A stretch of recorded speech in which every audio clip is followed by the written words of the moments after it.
Welcome back to Myths Before Midnight. I'm glad you're here. The night is still, the air cool and quiet. Somewhere beyond the darkness, a pool of water lies untouched. Its surface smooth as glass, its reflection waiting for whoever dares to look. Tonight, we return to ancient Greece, to a boy who was loved by all who saw him, yet could love no one in return.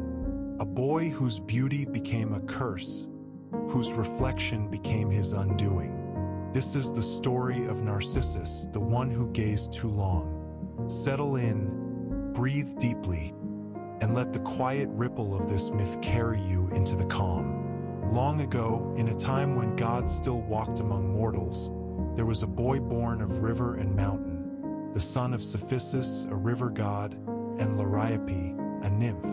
They named him Narcissus. Even as a child, there was something unearthly about him. His eyes held the blue of the deepest streams. His hair shimmered like sunlight glancing off water. And wherever he walked, the world seemed to lean closer, drawn by his presence. Men and women alike turned to watch him pass, their hearts stirring with admiration, longing, or envy. But Narcissus looked back at no one. He lived apart, wandering through forests and meadows, always alone, always silent.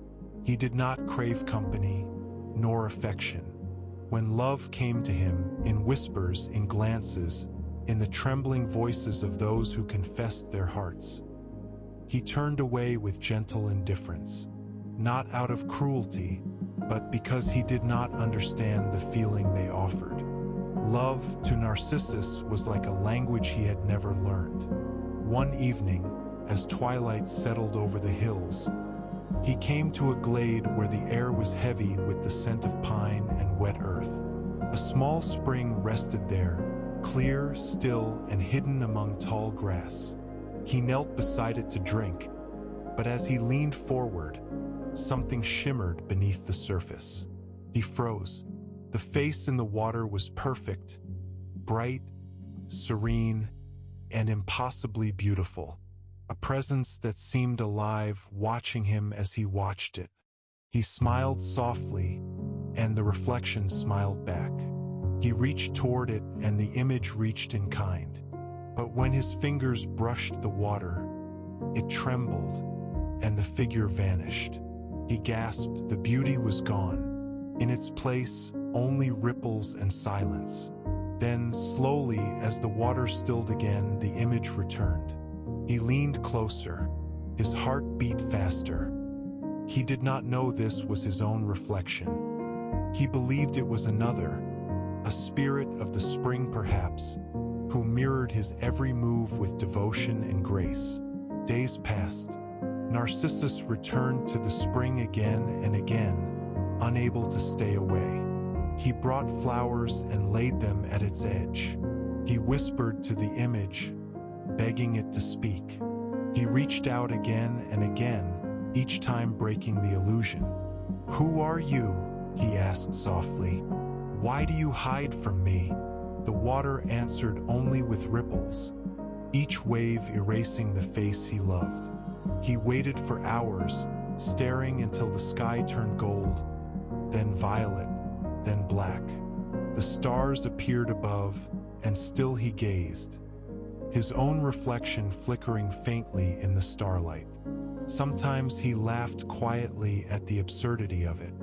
Sometimes he wept, and sometimes he simply sat in silence, too entranced to move. As the days turned into weeks, the forest began to notice his absence. The birds no longer sang as they once did, for the boy who had once walked among them no longer lifted his eyes to the sky. The river that had fathered him murmured in the distance, its current soft and mournful, but Narcissus did not hear. His world had become small, no larger than the surface of that still pool.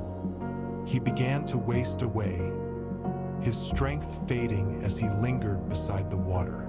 Sleep came rarely, food forgotten. His body grew thin, but the light in his eyes never dimmed. for they were always fixed on the reflection that looked back with love that was both perfect and impossible. He whispered to the image, his voice barely a breath, "If you are real, come to me. If you are not, let me come to you." The water did not answer. He leaned closer until the tip of his nose brushed the surface, and once more the reflection broke apart. The shock of it struck him like pain. He watched the ripples fade, his trembling fingers brushing the ground. And as the surface stilled once more, he realized what he had never seen before. The reflection moved because he moved, smiled because he smiled. It was him, only him. He sat back, dizzy with the truth. A bitter sadness filled his chest, slow and heavy, as though the realization itself had weight.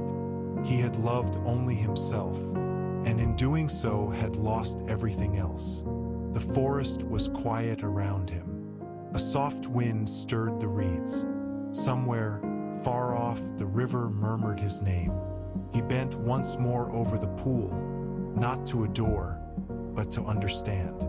And in the reflection he saw not beauty, but fragility, the fleeting nature of what he had once been proud of. He saw the hollow beneath his eyes, the fading warmth in his cheeks.